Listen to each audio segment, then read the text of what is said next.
Retomando os trabalhos da sessão do dia 10 de fevereiro de 2021, iniciadas às 14 horas.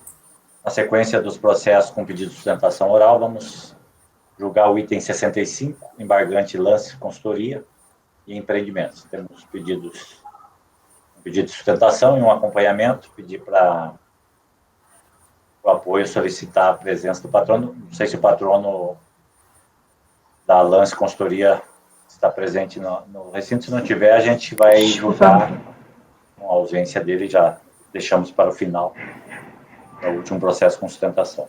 Ok, presidente, eu convocado.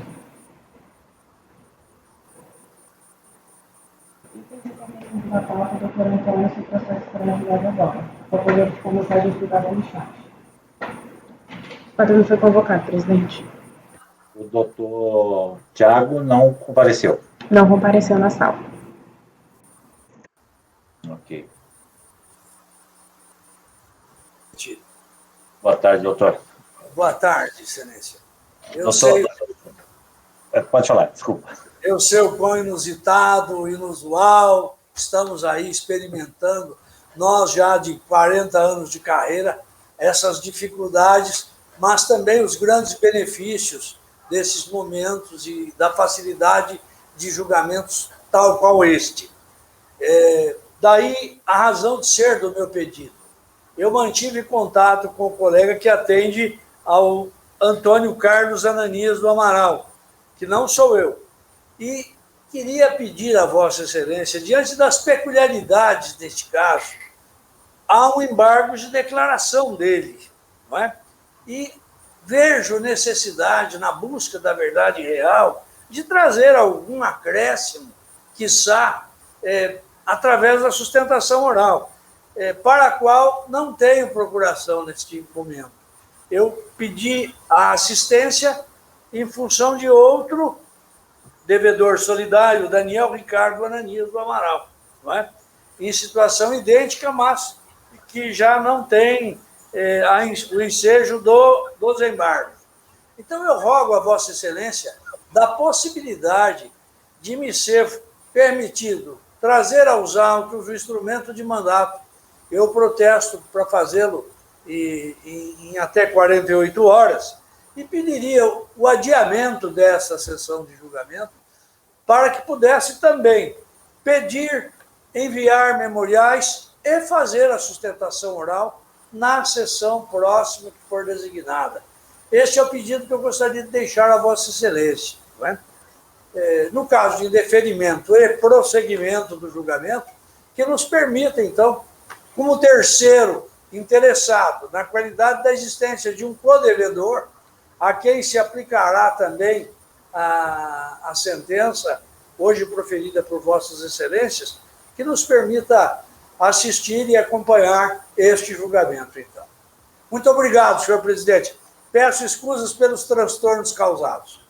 Não, sem problema. Doutor, infelizmente, assim, em relação ao pedido de adiamento, não posso lhe conceder, porque tem um prazo, inclusive, teria que ter um motivo, além da ausência de procuração para poder deferir, teria que ser um motivo de força maior, então não há como deferir. Com relação ao pleito de sustentação, era preciso que o senhor tivesse preenchido todos os requisitos lá junto ao setor competente para que ele tivesse inscrito para fazê-lo. Em consideração ao fato do senhor ter se habilitado para o acompanhamento aí do outro representado, que não figura entre os embargantes, como eu já lhe disse, permitirei que o senhor acompanhe o julgamento. É o que podemos deferir nesse momento, a despeito aí de entender a situação peculiar que o senhor está defendendo.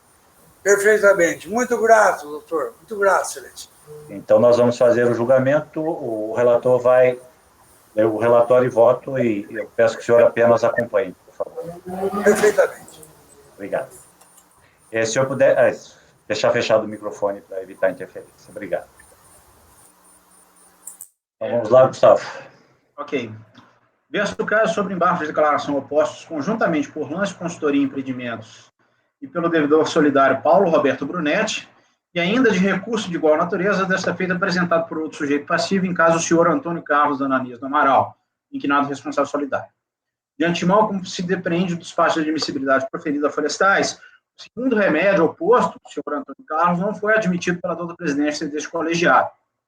Já quanto aos declaratórios do contribuinte e do devedor solidário Paulo Roberto, identificou-se de fato com a acórdão desta turma, proferida a folhas tais, a ocorrência de possível contradição, pelo que este recurso foi admitido. Como se vê do que foi exposto, normalmente no voto vencedor da lavra deste relator, e ainda do acórdão dos embargos de declaração opostos pela PGFN, decisão juntada a folhas tais, a maioria do colegiado entendeu, então, inexistir nos autos provas da ocorrência de fraude, obrigação ou conluio a justificar a qualificação da multa de ofício imposta, normalmente em relação ao IRPJ-CCLL e também quanto ao fonte, nada obstante ter sido mantida quanto a este último tributo a responsabilidade tributária do segundo embargante, Paulo Roberto, contudo por meio de outros argumentos. Neste razão, e com base em tais conclusões, os embargantes acusam a existência de contradição na aresto, porque, ao não se ver comprovadas as hipóteses previstas pela Lei 4.502, ter-se-ia obrigatoriamente se reconhecer a ocorrência da decadência quanto à parte do crédito lançado, ainda que quanto e apenas ao fonte, lançado com espécie nas disposições do artigo 61 da Lei 8.981, imposto de renda retido na fonte, incidentes ou pagamentos sem causa ou efetuados a beneficiários não identificados. Como o lançamento ocorreu apenas em 8 de outubro de 2016, e este ato abrangeu fatos geradores compreendidos entre janeiro de 2011 a dezembro de 2012, os insurgentes sustentam, então, a verificação da decadência quanto a todos os créditos apurados até outubro de 2011, notadamente porque, ante a inexistência de fraude, ao caso, se aplicaria a regra descrita pelo artigo 150, parágrafo 4º do CTN, e não aquela preconizada pelo 173.1. Afirmo ter trazido, inclusive, provas de que, no curso dos períodos examinados, a empresa autuada teria efetuado recolhimentos relativos ao imposto de renda na fonte. O legislador da presidência deste colegiado admitiu os embargos acima ao identificar a existência de possível contradição. Esse é o relatório, presidente. Pode ir para o voto. Ok. Pelo que foi exposto no relatório acima, e ainda no próprio despacho de admissão, além de tempestivos declaratórios, demonstram indiscutivelmente a ocorrência de um possível vício no acórdão proferido por este colegiado, saneável por meio deste remédio, e que desta feita merece conhecimento. Vale destacar que a existência efetiva da contradição não é pressuposto da admissibilidade, bastando se verificar a ocorrência potencial de um ou mais critérios preconizados pela legislação de regência. A admissão dos declaratórios neste passo não pressupõe automaticamente o seu acolhimento. É, neste passo, perfeitamente possível que o problema aventado seja resultado tão só de uma falta de esclarecimentos adicionais ou mesmo especificidades do próprio diálogo processual ocorrido ao longo do feito. No caso vertente, vejam bem, a questão da decadência nunca foi aventada, nem foi objeto de análise pelo doutor relator do acordo recorrido pelo recurso voluntário. Por óbvio, a se considerar que o próprio relator havia cravado que, no caso, haviam provas da prática de atos fraudulentos, não tinha motivo sequer para invocar de ofício um eventual prejudicial de decadência. No outro giro, como o voto vencedor erigido naquela ocasião tinha por objeto apenas a qualificação da multa e a responsabilidade do solidário, Paulo Roberto, também não lhe fora franqueado se manifestar sobre o tema. Em linhas gerais, não houve no acórdão recorrido uma manifestação específica sobre o problema da decadência, e não haveria, assim, propriamente, uma contradição, mas, quando muito, uma obscuridade. Não houve também omissão, porque sobre o tema insistas, não fomos instados a nos pronunciar. De fato, por se tratar de matéria cujo conhecimento possa se dar em qualquer grau ou instância, nada impede que sobre o tema agora nos posicionemos. E, realmente, verificando-se no caso concreto que não há prova sobre o cometimento dos atos fraudulentos atinentes à obrigação tributária, a priori seria possível invocar o precedente do STJ, fincado quanto do julgamento do RESP de número tal, conhecido de todos vocês. No entanto, viu de se ver que o questionamento proposto pelos embargantes cinge o imposto retido na fonte lançado com base nas disposições do artigo 61 da Lei 8.981, incidentes sobre pagamento sem causa ou efetuados a beneficiários não identificados. Nessa esteira, em relação ao lançamento relativo ao IR-fonte, aplica-se ao caso o verbete da súmula 114 deste CARF, cuja observância também nos é impositiva, a teor da regra incerta no artigo 45 do regimento. E aí está a súmula que fala que, quanto ao imposto retido na fonte, em caso de beneficiário não identificado ou sem causa, a contagem do prazo decadencial é pelo 173.1, independentemente de haver ou não fraude. Em resumo, não haveria, em concreto, contradição no julgamento intentado por esta turma, porque, mesmo que afastada a qualificação da multa de ofício, ante a não comprovação da prática dos atos tratados pela Lei 4.502, prazo decadencial aplicável à espécie, ainda seria aquele descrito pelo artigo 173.1 do CTN. Poderia haver, no caso, uma obscuridade, já que até aqui não havia uma explicação efetiva para o afastamento da decadência, algo que agora está definitivamente posto. Se os embargos devem ser conhecidos não pela ocorrência de contradição, mas isso sim por força do princípio da instrumentalidade das formas, ante a constatação de uma obscuridade. E por tudo que foi exposto anteriormente, os acolhe apenas para aclarar, como já dito, os motivos pelos quais não ocorreu, quanto aos fatos geradores abarcados pela autuação ora polemizada, a decadência invocada pelos embargantes. À luz do exposto, voto por conhecer dos embargos declaratórios ante a constatação de obscuridade e não de contradição, e no mérito, para os acolher sem efeitos infringentes, integrando assim o acordo recorrido para fundamentar a decisão quanto à não ocorrência de decadência em relação, ao IR-fonte nos termos, da súmula CARF de número 114.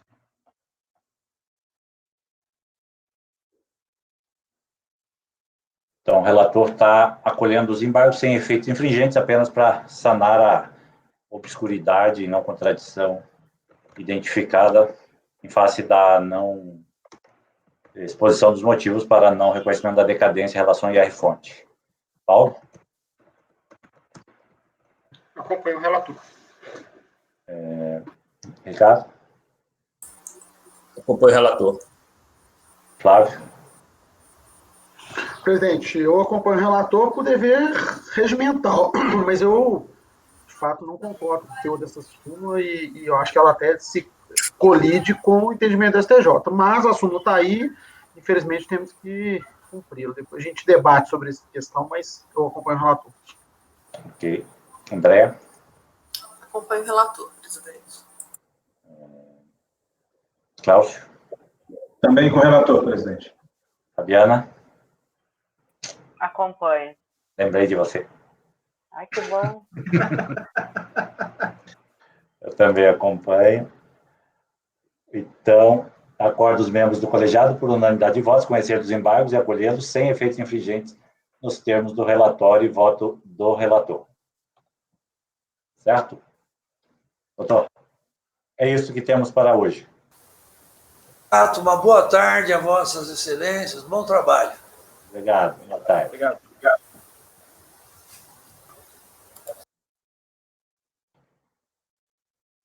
Então, voltamos à pauta. Agora só temos mais uma videoconferência do primeiro item da pauta da tarde, Companhia Energética do Rio Grande do Norte, COSERN. Relatora Paulo faz o relatório, né, Paulo? Daí a gente passa o vídeo. Você chegou a testar esse vídeo, Paulo? Não. Tomara que ele funcione. Mas vamos lá. Então, o processo trata de decomps também, utilizadas para compensar saldo negativo de RPJ relativo ao ano calendário 2005, no montante de R$ 9.143.000. Despacho decisório, a autoridade administrativa reconheceu parcialmente o direito creditório invocado, posto que lançamento de ofício tratado nos autos do processo administrativo final 51 teria reduzido o saldo negativo citado período ao valor de R$ 4.066.000. As compensações foram homologadas até o limite do crédito reconhecido. Está apresentada a manifestação de conformidade, na qual a recorrente sustenta preliminarmente a nulidade do despacho decisório, essencialmente direito de defesa, violação aos dispositivos legais da Lei 9784 e do Decreto 7235. A alegação é que não teriam sido apresentados os detalhamentos, as planilhas que tinham levado ao valor. Argui ainda que o lançamento de ofício que reduziu o saldo negativo ainda estaria pendente de julgamento definitivo na esfera administrativa, de modo que o despacho decisório deveria ser anulado por ofensa ao artigo 151, inciso 3 do CTN, e a garantia do devido processo legal, bem como em decorrência da usurpação de competência das delegacias da Receita Federal do Brasil de julgamento. Por fim, subsidiariamente, que não teriam ocorrido as infrações que motivaram a redução do saldo negativo compensado, apresentando argumentos de defesa destinados a afastá-las. Decidindo em primeira instância, rejeitou-se as alegações de nulidade do despacho decisório e se adotou os fundamentos da decisão de primeira instância exarada de igual instância.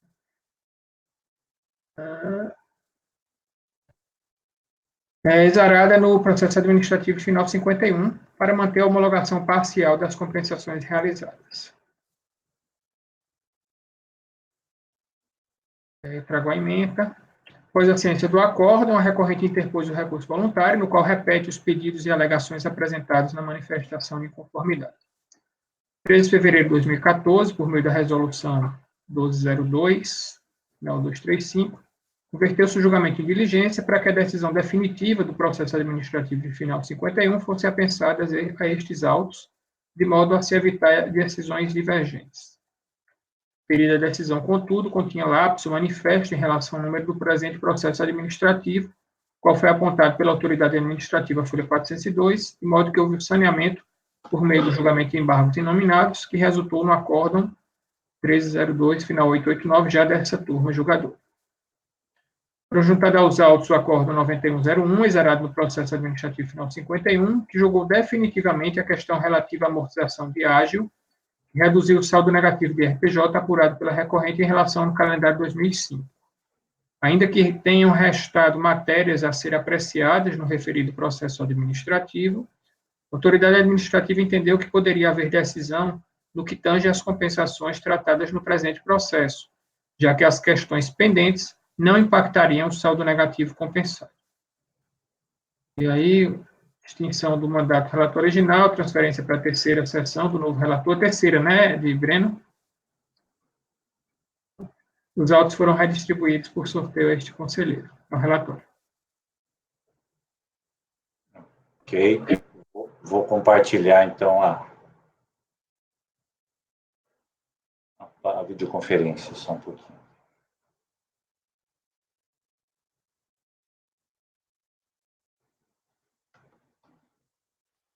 Paulo, só tem um detalhe ali que a lei 9784 é de 99 e está 98.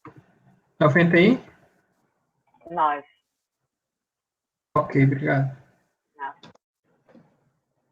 Peço que vocês silenciem agora para... Eu copiei uma coisa e veio outra.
Ilustríssimos senhores conselheiros desse CAF, me cumprimento, Adriana Catanho, venho tratar do processo número 10.469.720.607, 2011-27, em que a COSERN, que é hora recorrente, interpôs recurso voluntário em face de decisão que manteve intacto o acórdão que julgou improcedente a manifestação de inconformidade por ela apresentada.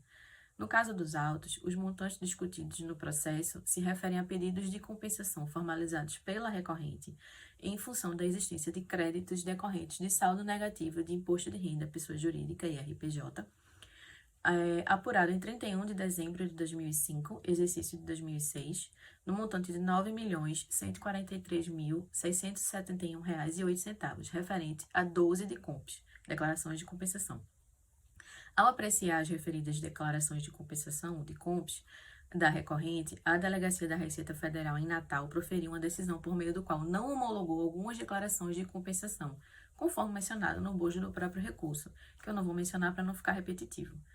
Da leitura da decisão recorrida, observa-se que o indeferimento e a não homologação das declarações de compensação em questão se deu apenas em função da alegação de que o saldo negativo de RPJ, utilizado como base de cálculo de crédito contabilizado pela recorrente, supostamente teria sido menor do que o real, em função de recomposições decorrentes de pretensas infrações, objeto de discussão no processo administrativo número 10.469.721.944, 2010-51. Em virtude do indeferimento mencionado, a hora recorrente interpôs manifestação de inconformidade, a qual foi igualmente julgada improcedente, motivo pelo qual foi interposto o presente recurso ao julgamento, tendo em vista basicamente três pontos que serão aduzidos nessa oportunidade. Inicialmente, não foram apresentados os detalhamentos e planilhas analíticas de cálculo capazes de demonstrar clara e explicitamente que o saldo de imposto de renda em questão seria supostamente de R$ 6.358.572,37, ao invés de R$ 137.803,80 negativos, regularmente contabilizados e declarados pela recorrente.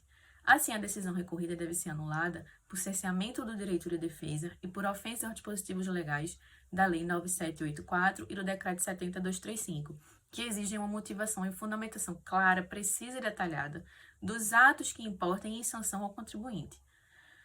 No mais, as supostas infrações discutidas no processo administrativo número 10.469.721.944/2010-51, que a partir de agora eu chamarei de 2010-51 para não se tornar repetitivo, utilizadas como pretenso fundamento para a glosa dos créditos de saldo negativo de RPJ e para a não homologação das DECOMPs, ainda se encontram pendentes de julgamento definitivo na esfera administrativa, atualmente inclusive pendente de julgamento de recurso especial do contribuinte, após decisão que julgou procedente o recurso voluntário da COSER. Assim, a decisão em questão deve ser anulada por ofensa ao 151.3 do CTN e a garantir o devido processo legal, além de violação ao disposto no próprio artigo 6º do anexo 2 do Regimento Interno do CARF. E, por fim, ainda foi demonstrado que não ocorreram no mérito as supostas infrações discutidas no processo administrativo 2010-51, que certamente serão julgadas improcedentes no final do processo. Pois bem, já adentrando na discussão relacionada ao segundo item mencionado no recurso voluntário, temos que as supostas infrações discutidas no processo 2010-51, utilizadas como pretenso fundamento para a glosa de créditos de saldo negativo de RPJ e para não homologação das DECOMPs, ainda se encontram pendentes de julgamento definitivo na esfera administrativa, estando o processo, inclusive atualmente, pendente de análise de recurso especial interposto pelo contribuinte, após a aprovação de acórdão que julgou procedente o recurso voluntário interposto pela COSERN e determinou o cancelamento da exigência contida naquele processo. Apesar disso, o julgador entendeu que o fato de o processo já ter sido julgado pela DRJ, já seria, abre aspas, suficiente para autorizar também a apreciação do processo ora em julgamento, fecha aspas, tendo alegado a suposta inexistência de norma legal, prevendo a suspensão até o julgamento definitivo de outro processo administrativo. Equivoca-se, contudo, o julgador.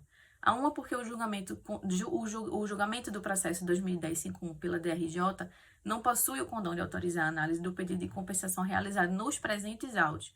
Somente quando a discussão objeto daquele processo tiver sido sedimentada é que se poderia admitir a continuidade desta demanda, sob pena de se admitir o indeferimento do pedido de homologação de crédito tributário com base em decisão ainda sujeita à revisão, não se sabendo ao certo se a diferença não admitida pela DRJ é de fato exigível. Há duas, porque ao contrário do que é argumentado na decisão recorrida, há normas legais que sustentam a impossibilidade de continuidade desse feito, enquanto pendente de julgamento do processo já mencionado anteriormente. Especialmente, eu queria trazer aqui, realmente, sim, ressaltar o artigo 6º do anexo 2 do Regimento Interno do CARF.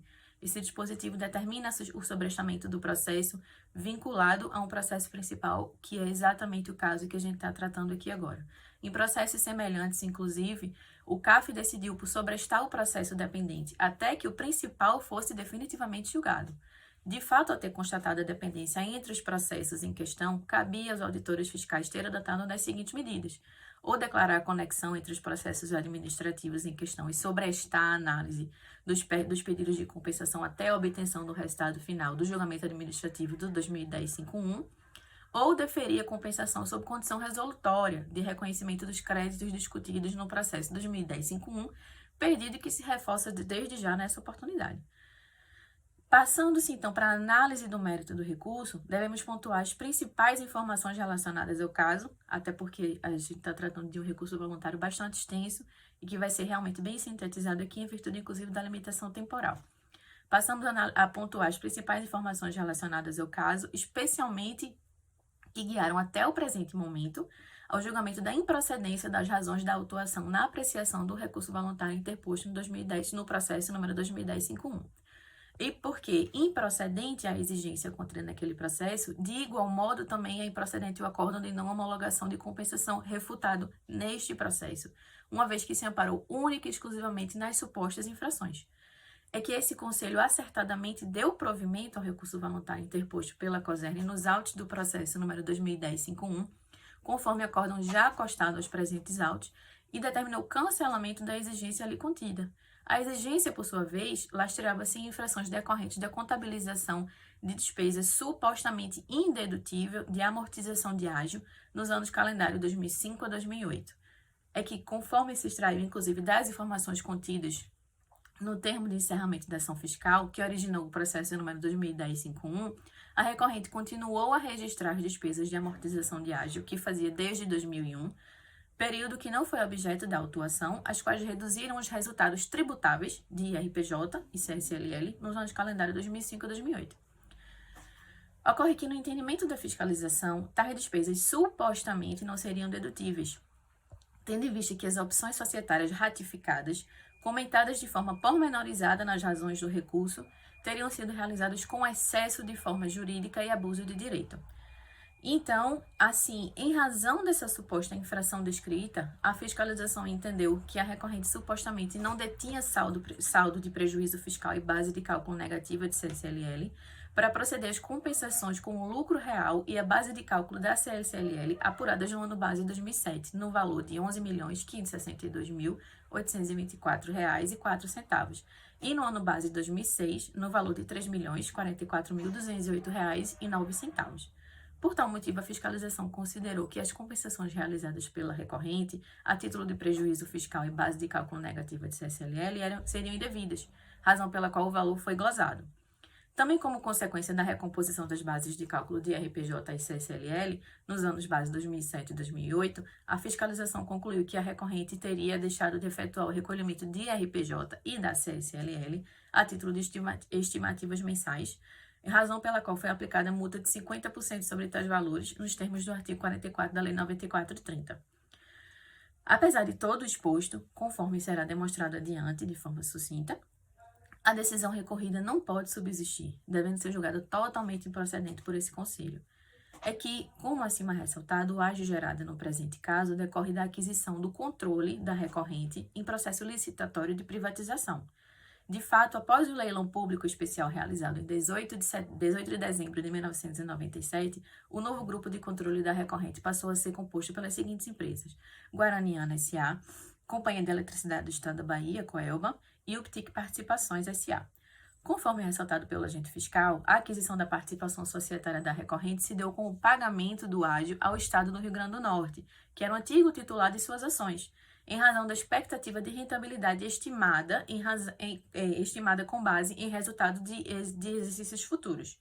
Posteriormente, os adquirentes manifestaram seu interesse em aproveitar o benefício fiscal da dedutibilidade da despesa com a amortização do ágio, gerado na aquisição das participações societárias, conforme expressamente autorizado no artigo 386 do Regulamento de Imposto em Renda de 99. Assim, após a incorporação, a recorrente passou a deduzir o ágio da base de cálculo de RPJ e CSLL nos termos do artigo 386, parágrafo 6º, inciso 2 do referido do Regulamento de Imposto em Renda de 99. Essa decisão, conforme exposto, ela se fundamenta basicamente na necessidade de aproveitamento do benefício fiscal concedido à recorrente por determinação expressa de lei, na observância de todos os dispositivos normativos e regulatórios para a realização das operações societárias e no fato de a estrutura societária adotada ser mais simples e coerente do ponto de vista econômico para o aproveitamento do ágio. Assim, o ágio gerado no presente caso decorre do desdobramento do custo de aquisição de participação societária em decorrência de um negócio jurídico de incorporação de ações. No entendimento da fiscalização, contudo, tais despesas supostamente não seriam dedutíveis, tendo em vista que as operações societárias praticadas objetivavam, abre aspas, unicamente reduzir tributação através do benefício da dedutibilidade da amortização do ágio do IRPJ e da CSLL, fecha aspas. Esse também foi o entendimento, inclusive, manifestado na decisão recorrida. Ressalte-se que, no caso em questão, um fundamento econômico para o pagamento do ágio foi o valor de rentabilidade futura da recorrente, o qual está devidamente comprovado por laudo de avaliação elaborado pela empresa Ernst Young, anexado aos autos. Todo o procedimento é de conhecimento público por se tratar de processo licitatório de privatização. A legislação autoriza, sim, a dedução do ágio registrado nessas aquisições, quando fundamentado no valor da rentabilidade com base em resultados de exercícios futuros. A possibilidade de amortização do ágio pago era uma forma de incentivar a venda de companhias estatais, configurando, dentre outros motivos, benefício fiscal para o fomento às privatizações. Dessa forma, essa hipótese de ágio gerado em um contexto de privatização é peculiar e completamente distinta dos casos já julgados por esse CAF, que tratam de operações em que o ágio é gerado para a capitalização de uma empresa e posterior cisão, posto que nessas operações, insisto, o que se discute é o possível propósito de evitar a incidência do imposto sobre ganho de capital que deveria incidir no caso de alienação de empresa.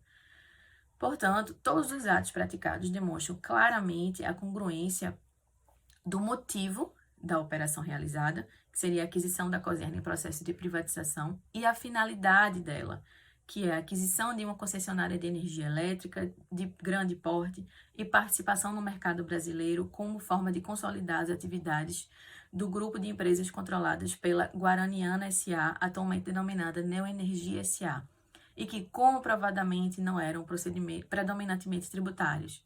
Dessa forma, não há que se falar em falta de propósito negocial ou ausência de pressuposto econômico, como afirmou o agente fiscal. Então, no presente caso, está evidente que o propósito ou finalidade não é evitar a incidência de ganho de capital. De fato, se há algum ganho na venda da Coserna nesse processo de privatização, esse ganho é da União e não da recorrente ou do grupo que participou do leilão. Ante o exposto, então, se torna evidente a total insubsistência dos argumentos levantados pelo agente fiscal para a lavratura do auto de infração refutado, que é o 2010-51, assim como do despacho decisório de não homologação da compensação, uma vez que a operação em comento é totalmente legítima, válida e em conformidade com o ordenamento jurídico brasileiro e com a atual doutrina e jurisprudência acerca do propósito negocial, motivo pelo qual devem ser cancelados com a consequentemente desconstituição dos créditos tributários. Então, já em sede de arremate, vem a Coserna requerer que o presente recurso voluntário seja julgado procedente inteiramente, com o fim de, preliminarmente, declarar sua a nulidade do acórdão recorrido por cerceamento do direito de defesa da recorrente e ainda preliminarmente também reconhece a nulidade do acórdão recorrido em virtude da impossibilidade de glosar créditos e não homologar compensações com base em supostas infrações ainda pendentes de julgamento e, em consequência, determinar o sobrestamento do processo até que haja o julgamento final do processo 2010-51. E, na remota hipótese de serem ultrapassadas as preliminares, que se reforme e julgue improcedente o acórdão refutado de modo a reconhecer e homologar integralmente os pedidos de compensação e comento. É o que se pede, o que se espera e se agradece desde já.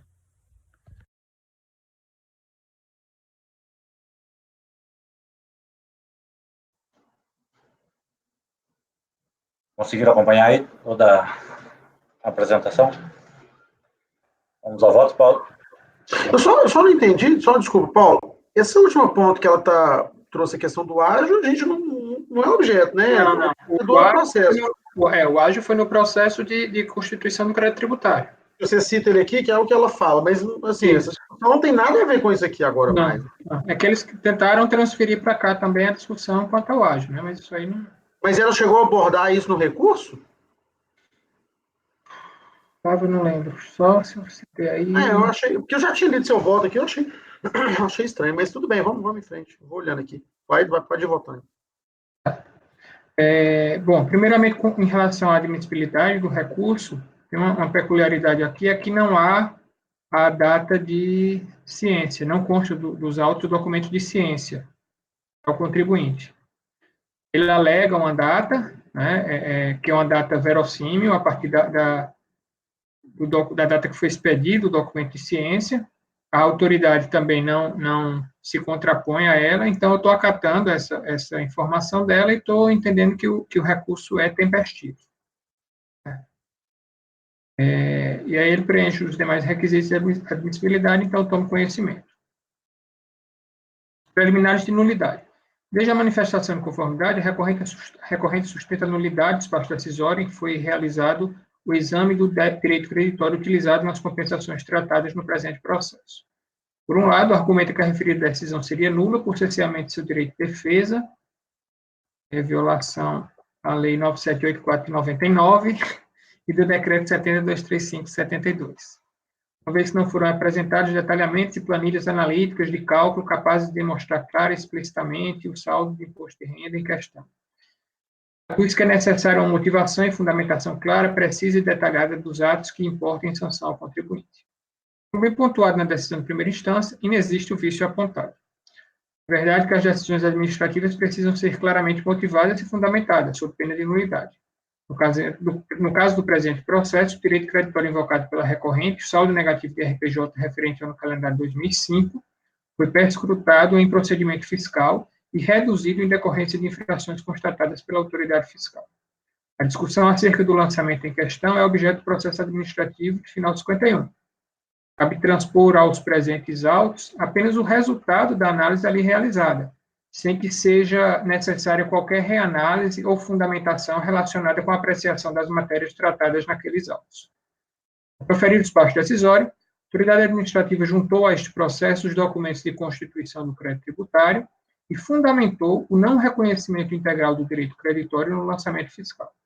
Ou seja, a motivação e o fundamento da decisão foram claramente expostos, sendo desnecessária qualquer maior explicitação na decisão acerca das infrações apuradas, tais como cálculos demonstrativos, planilhas analíticas e detalhamentos, já que, como já afirmado, são objeto de outro processo administrativo.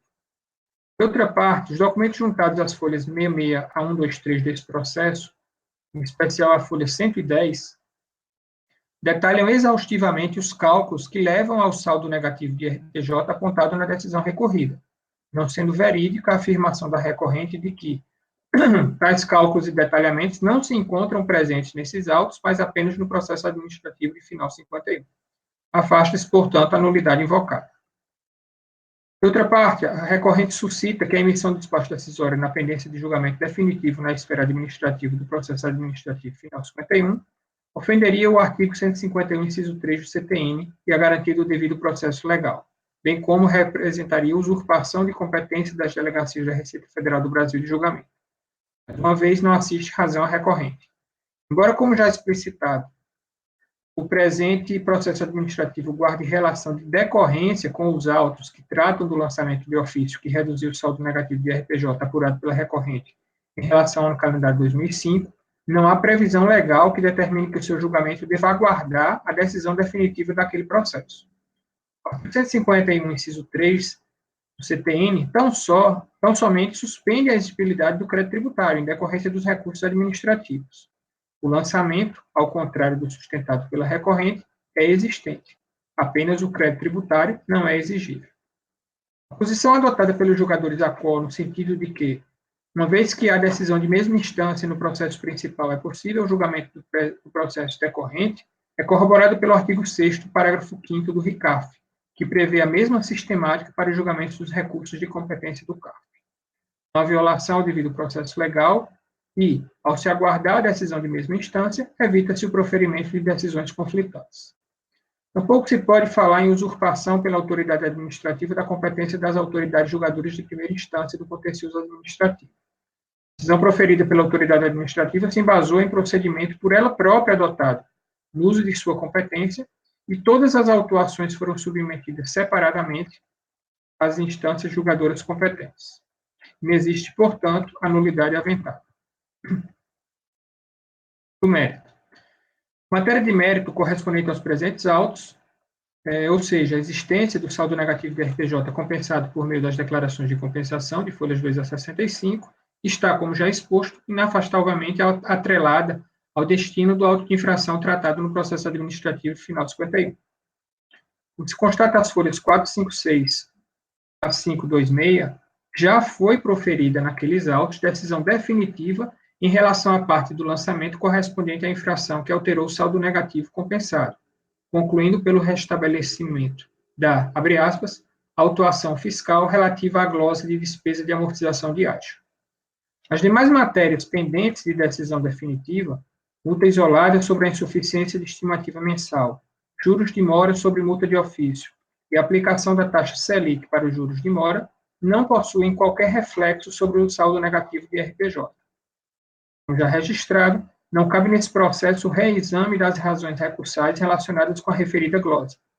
O objeto do presente processo é a compensação do saldo negativo de RPJ. A autuação fiscal que alterou o saldo negativo em questão é objeto do processo administrativo final 51. Desse modo, por força do decidido no acórdão 9101, final 304, 6 de abril de 2016, foi procedente a autuação quanto à falta de adição da despesa indedutível na apuração do lucro real relativo ao ano calendário 2005. Quer falar alguma coisa já, Ricardo? Ou... Depois, tá. Quanto à falta de despesa indedutível na apuração do lucro real relativo ao ano calendário 2005.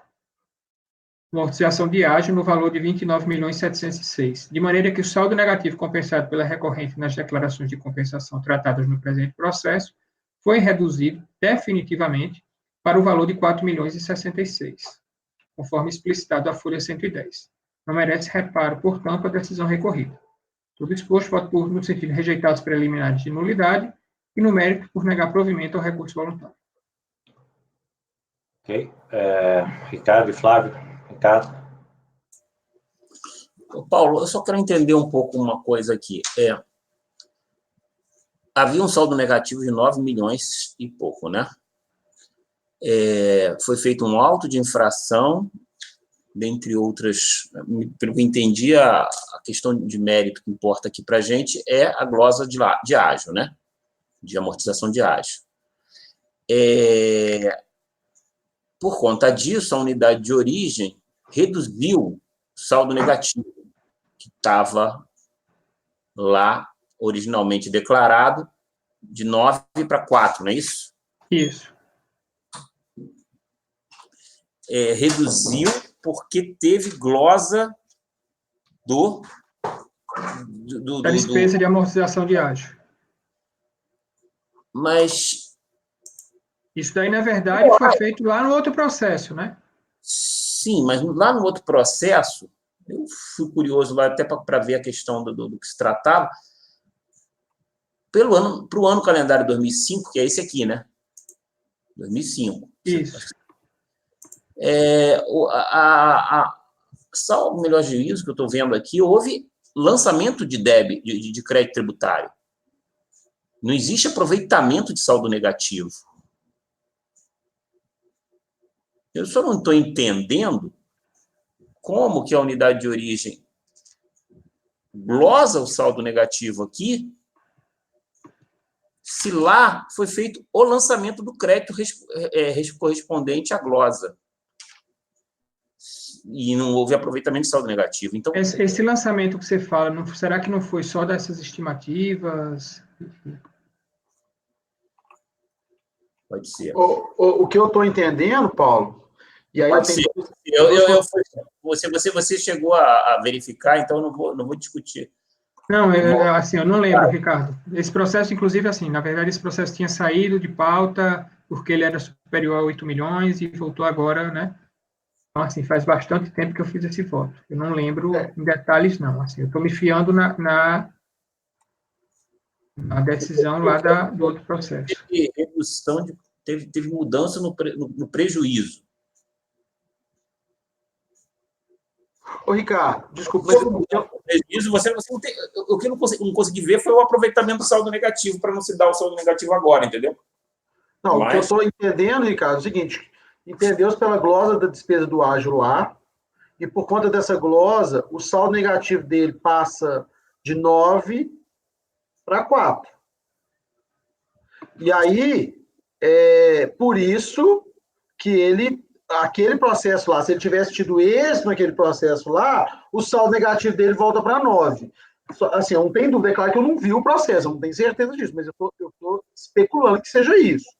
Agora, o que eu queria falar, Paulo, que eu acho que precisa ser colocado, é o seguinte: eu estava dando uma olhada no recurso aqui, e ele traz a discussão do ágio. O recurso dele, inclusive, é bem extenso.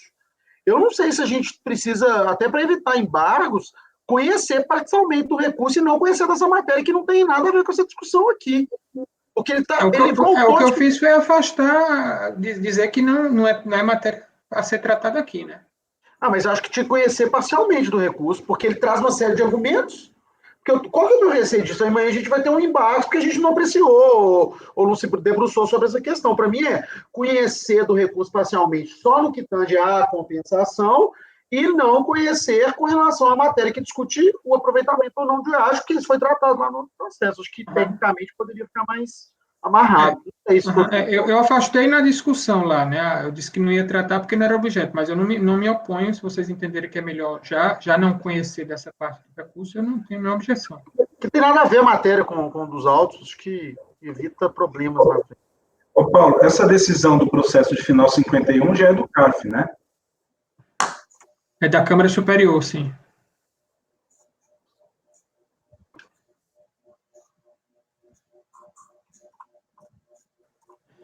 Eu estou abrindo o auto aqui, realmente tem um lançamento que reduz a base de 29 milhões, o loss de prejuízos.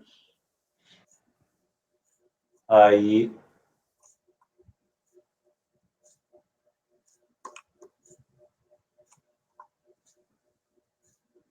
apura, o que é 9.395? Prejuízo compensado, 9 milhões. Não, fica uma base tributável de 20.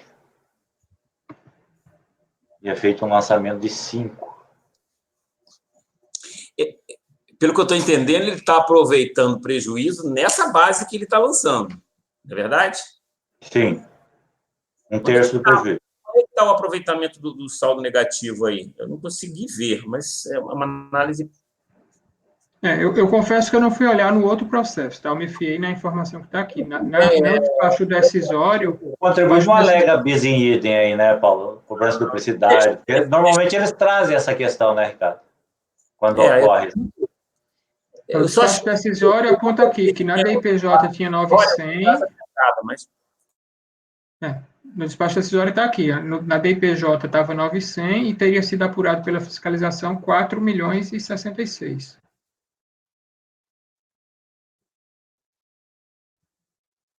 E aí, será que eles não estão cobrando, então, esse crédito? A diferença dá 4 milhões mesmo. Ela 9 e eles apuram 5 nesse auto-infração. Será que eles fizeram um encontro? Presidente, se você pegar lá o despacho decisório... É isso que eu estou entendendo. Eles já estão cobrando aqui o débito lá no alto.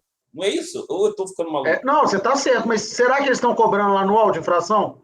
Será que eles só não simplesmente constituíram e já amortizaram? Essa que a gente não tem o auto aqui, mas se bem que tem, né? Mas se você pegar aqui, Ricardo, o despacho decisório, ele fala: as folhas tal consta auto-infração lavrado no processo, que é o 2010-51, e aí fala, de acordo com o citado auto-infração, foram apurados gloss de prejuízo, adições, multas. Consta apuração de RPJ 2005 conforme demonstrativo. Aí ele reduz da DPJ de 2006 conta de saldo negativo de 9 e apurado pela fiscalização 4. Acho que é isso. Agora, você está cobrando 5 lá, que é o problema, né? Não, o que eu vi aqui é isso. Essa conta que eles fizeram aqui na unidade de despacho decisório, eles pegaram o valor do crédito tributário lançado no auto de infração, que era 5.077.762, 5.077.624,10, deduziram do saldo negativo o valor do crédito tributário lá no auto de infração e disseram que agora o saldo negativo aqui é 4.066. Ou seja, eles cobraram o valor do auto de infração do aqui? crédito aqui. Mas está certo. Na verdade, lá o saldo negativo já foi reduzido. Aqui eles só estão aplicando a decisão que foi tomada lá. Ô Ricardo, só, se lá a infração é de 57 milhões, só. Não, eu sei, mas é porque tem outras coisas, né? Tem multa isolada e tal, mas eu digo... E RPJ 57, a multa, o total é 70 milhões. Tem vários períodos, Flávio. Tem vários períodos. Tá, desculpa. Entendeu? Então, assim, lá, o que é que eles disseram? Lá eles apuraram a infração de 5 milhões, e aí o saldo negativo, que era de 9, foi reduzido para 4. E nesse processo aqui está simplesmente com base nessa redução que foi feita no processo de lá, reconhecendo os 4. E eles podem fazer essa cobrança mesmo com o processo em andamento? Não tem cobrança, não tem cobrança. Não é lá cobrança. foi reduzido. Lá o saldo...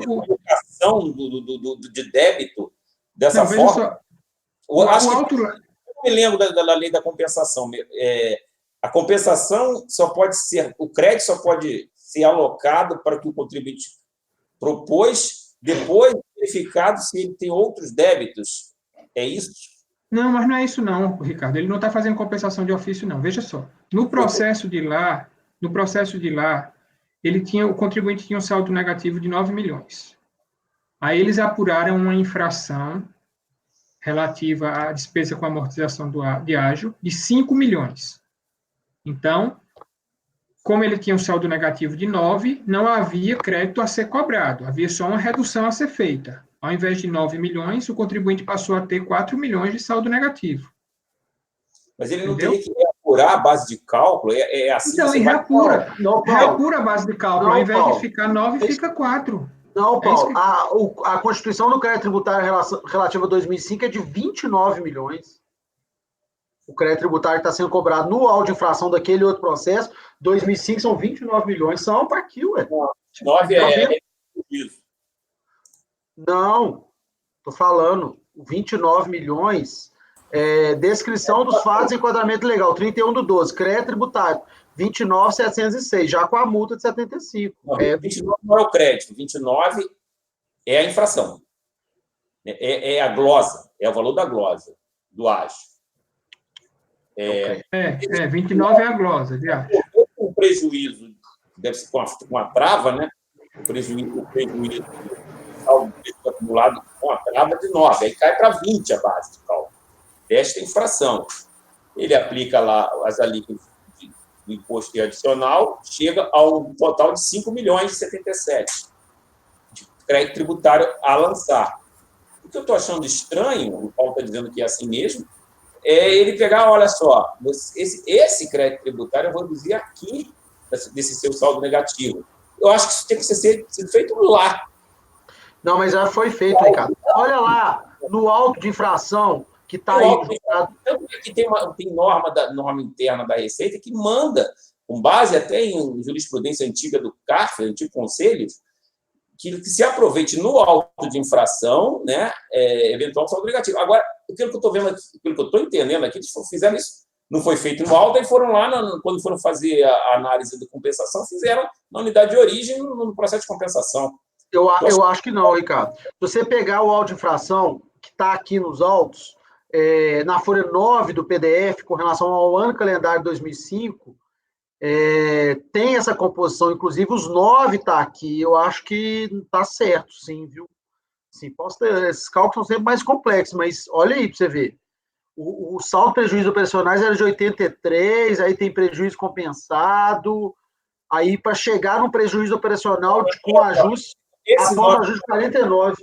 Nós estamos falando a mesma coisa. Esse 9 que está no demonstrativo de apuração do auto de infração não é o 9 de saldo negativo, é o 9, né, de prejuízo compensado de período anterior. Quer dizer, o contribuinte tinha um saldo de prejuízos acumulados, com base na trava de 30%, em face da infração de 29, aproveitou-se 9.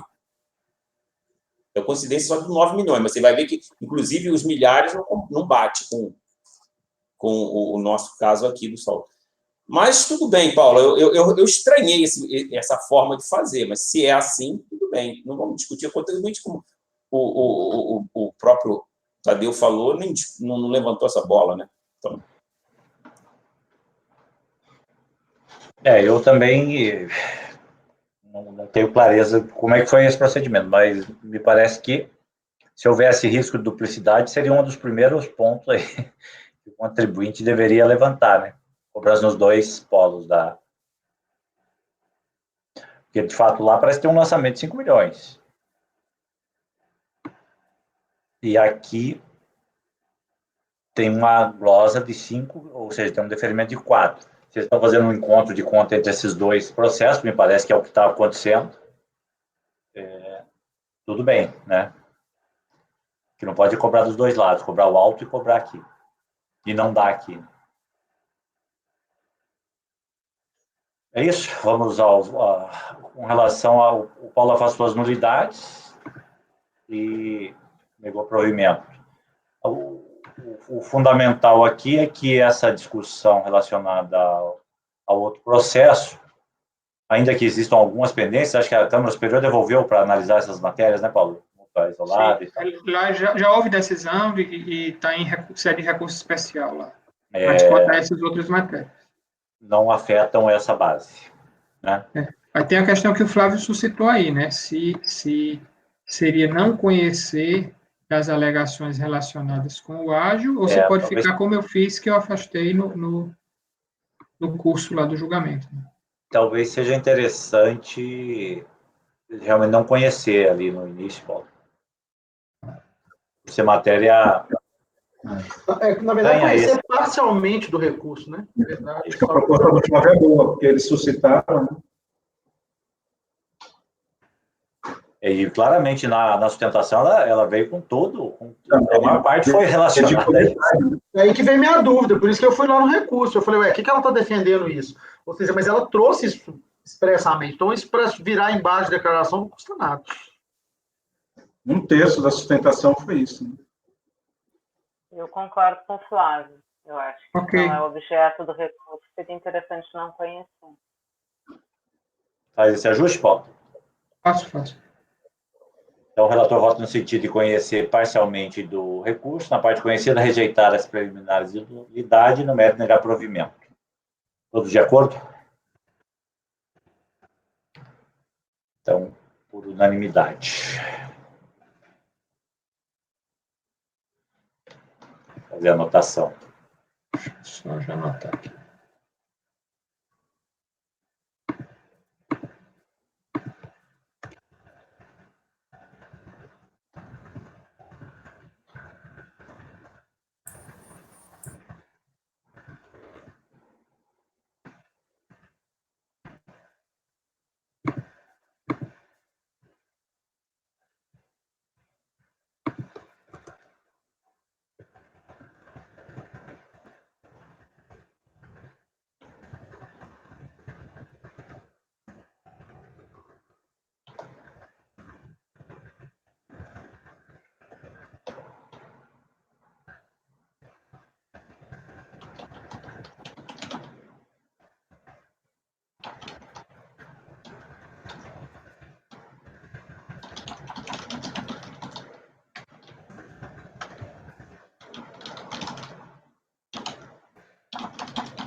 Bom, encerramos aí as sustentações, né? Presenciais e não presenciais. Tá cansado, Paulo? Quer passar a bola para... Não, tranquilo, dá para fazer. Pode fazer o próximo, 62? É porque tem outros depois. Sim, eu tentei intercalar, mas qualquer coisa a gente pode ir. Não, tá tranquilo. 62, deu... Oi? Foi até o carnaval com essa pauta de hoje de tarde. Agora vai ser mais rápido. Esse daqui se originou de um pedido de restituição apresentado em formulário de papel em setembro de 2002, em relação a supostos pagamentos indevidos a título de multa de mora, realizados no período de outubro de 97 a junho de 2002. E a alegação é que teria havido denúncia espontânea, né, teria havido o pagamento dos débitos com multa de mora e que essa multa seria indevida, estaria abarcada pela denúncia espontânea. O período foi indeferido pela autoridade administrativa, sob o argumento que o referido instituto não afastaria a aplicação da multa de mora, mas apenas aquelas de caráter punitivo. A decisão analisou ainda a compensação com aludido crédito realizada por meio da declaração de compensação, né, posteriormente apresentada, tratada no processo apenso 78, final de 78, não homologando-a, tanto devido ao não reconhecimento do direito creditório, quanto pelo decurso à data de sua transmissão do prazo de 5 anos contados desde o pagamento realizados até 2 de maio de 2000. A ciência recorrente apresentou manifestação de conformidade, na qual defendeu que, embora essa DECOMP tenha sido transmitida após o prazo de 5 anos, mencionado no decisão administrativo, artigo 26, parágrafo 10º da Instituição Normativa 460, expressamente autorizava a transmissão de DECOMP em relação a crédito decorrente de pagamento indevido realizado há mais de 5 anos, quando o sujeito passivo houvesse apresentado, dentro do referido prazo, pedido de restituição. 2, que os pagamentos realizados sob o amparo da denúncia espontânea somente devem ser acrescidos de juros de mora, de modo que os valores pagos a título de multa de mora também seriam indevidos. 3, que os débitos correspondentes aos pagamentos realizados não estavam confessados em DCTF. Versão de primeira instância, os julgadores da Cor reconheceram que a data de apresentação do pedido de restituição não havia transcorrido o prazo decadencial. Rejeitaram, porém, a tese de que a multa de mora seja afastada pela denúncia espontânea, na mesma linha de entendimento adotado pela decisão administrativa. Terceiro ainda, que a recorrente para comprovação do seu crédito apresentou apenas planilha relacionando os pagamentos efetuados, sem identificar a que débitos eles estão vinculados, impossibilitando assim verificar-se se foram espontâneos e se ocorreram antes ou depois da entrega do DCTF correspondente. A decisão, a recorrente apresentou recurso voluntário, por meio do qual sustentou que foi recorrida a tempestividade, pedido de restituição formulado. Igualmente tempestiva, então, seria a compensação realizada por meio da DECOMP. Tá. Reiterou a alegação que os pagamentos sob amparo de denúncia espontânea não estão sujeitos à incidência de multa de mora. Apresentou cópia de DARF e DCTF no intuito de comprovar que os pagamentos relacionados ao pedido de restituição foram realizados antes da entrega das referidas declarações. E o processo foi distribuído por sorteio a esse relator. Ok? Bom, aqui o recurso é tempestivo, preenche os demais requisitos, então tomo conhecimento. Acho que você pode ir abordando por bloco aí, acho que depois entrar no mérito, acho que final ali. O resto é súmula, né, praticamente. Como é? Acho que você pode resumir por bloco aí os seus 2 pontos principais do voto, né, que são os fundamentos A primeira questão da prescrição, né, é que a decisão da DRJ, apesar dela ter acatado que o pedido de restituição foi tempestivo, ela não falou nada em relação à declaração de compensação, né? Então, aqui, eu estou deixando só explícito que era possível a apresentação dessa declaração de compensação, já que o pedido de restituição foi apresentado há mais de 5 anos.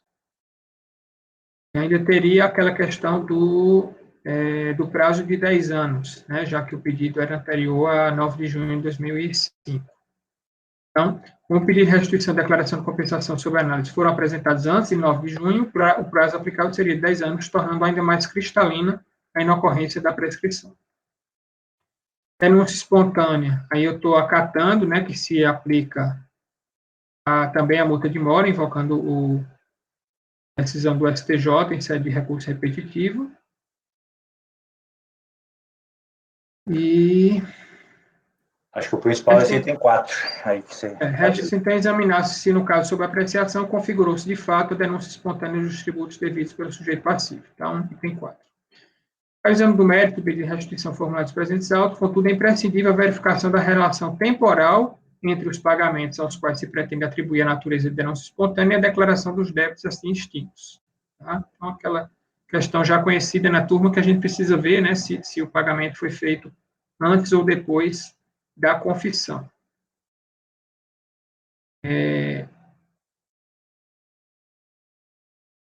A alegação da recorrente, a recorrente sustenta, desde a apresentação da manifestação de conformidade, que os recolhimentos ocorreram antes da confissão dos débitos por meio de declarações prestadas ao fisco. A alegação da recorrente, contudo, vincula-se à apresentação com recurso voluntário de DARF e DCTF, sendo que, até o final de 98, né, porque parte dos pagamentos vem a partir de 97, até o final de 98, a declaração de contribuições e tributos federais, como era chamada DCTF, não possuía a natureza de confissão de dívida. Os débitos eram confessados por meio das declarações de imposto de renda da pessoa jurídica, DIR-PJ. Apenas a partir de 99, a declaração de débitos e créditos tributários federais passou a ostentar a referida natureza. Além disso, a própria recorrente afirma que, em alguns casos, os pagamentos foram realizados após a entrega da DCTF original, mas antes da DCTF retificadora. Haveria necessidade, então, de se analisar o conteúdo de ambas declarações para se chegar à conclusão acerca da abrangência do pagamento pela denúncia espontânea. Mais importante, porém, é que nem a autoridade administrativa nem os julgadores à qual adentraram em tal exame, posto que cessaram as suas manifestações na questão de direito do não afastamento da multa de mora pela denúncia espontânea. A crítica realizada pelos julgadores de primeira instância, a ausência de provas nos autos, não configura, no meu entender, análise propriamente do mérito capaz de fazer com que o prosseguimento da análise por parte desse colegiado não configure supressão de instância. A DRJ até fala em determinado momento lá, isso daí, olha, não foram trazidas provas, né, apresentada apenas uma planilha, mas eu acho que isso daí não configuraria uma análise propriamente relativa a essa matéria. A solução, portanto, deve ser superar as matérias de direito e retornar o processo à unidade de origem para o prosseguimento da análise quanto ao mérito do pedido, cotejando as datas dos pagamentos formulados com a confissão ao fisco, a partir das provas juntadas aos autos e demais informações constantes dos sistemas informatizados da Receita Federal. Então, essa é a minha proposta aí, de dar provimento parcial para determinar o retorno dos autos da delegacia de origem para afastar do óbice relativo à prescrição e aplicação da denúncia espontânea à multa de mora, prosseguir na análise do direito creditório da recorrente. A tua dúvida principal, Paulo, é quanto a essa DIPJ, se tinha confissão antes ou não, né? E as próprias DCTFs, não... né? As próprias DCTF retificadoras, né, que ele fala. Porque eu não sei se ele havia confessado e depois na retificadora ele tira, né? Não sei qual o conteúdo. Não houve uma análise, né? Não. Aí afastar aquele óbice mesmo, né? Eu acho que tá bem caracterizado isso para a unidade aí apurar. Você tirou a decadência, tirou a questão da denúncia. Aí cabe a eles verificar se preenche os demais pressupostos, é isso? Isso. Alguma divergência? Ricardo está escondido atrás da mureta.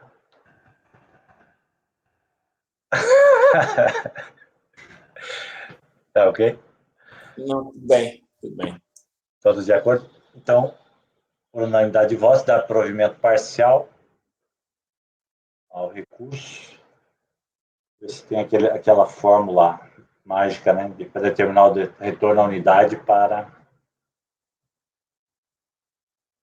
apreciar o direito creditório pleiteado.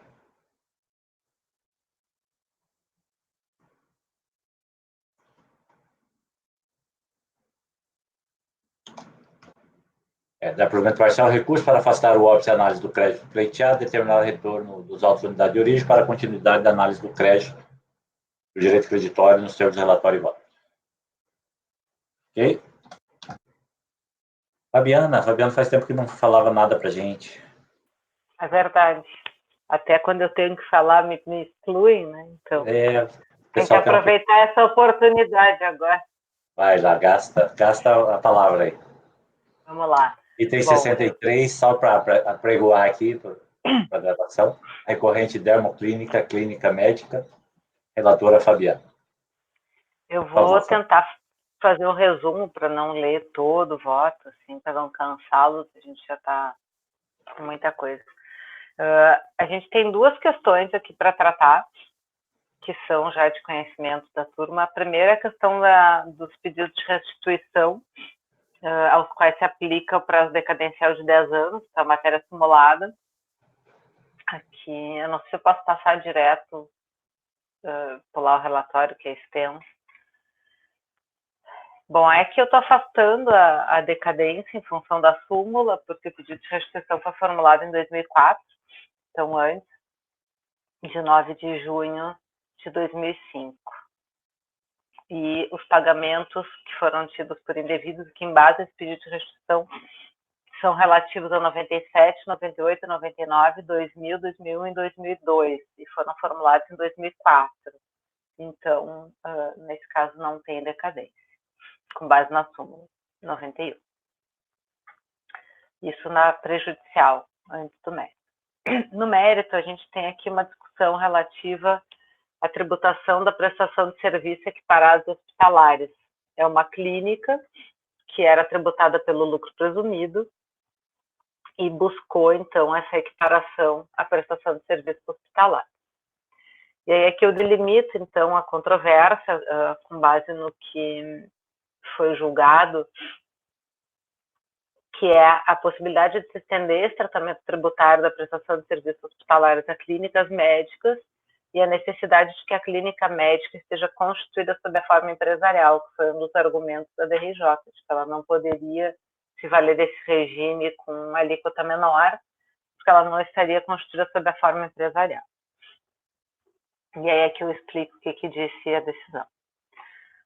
Estou lá na página, só para vocês se localizarem, não aparece, aqui na página 8. O acordo recorrido entendeu que a atividade praticada pela contribuinte não poderia ser considerada atividade hospitalar para fins tributários e condicionou a possibilidade de aplicação do regime tributário dos prestadores de serviços hospitalares à forma de constituição da sociedade. A decisão recorrida afirmou que a recorrente somente se constituiu como sociedade empresária em 2004 e que não haveria comprovação dos fatos praticados entre 1997 e 2002, como se vê do trecho abaixo. E aqui eu vou ler. Consequentemente, não se considerava atividade hospitalar para fins tributários a desenvolvida pelas anteriormente denominadas sociedades civis de prestação de serviços de profissão regulamentada, cujos serviços eram prestados pelos sócios legalmente habilitados, mesmo com concurso de auxiliares e colaboradores.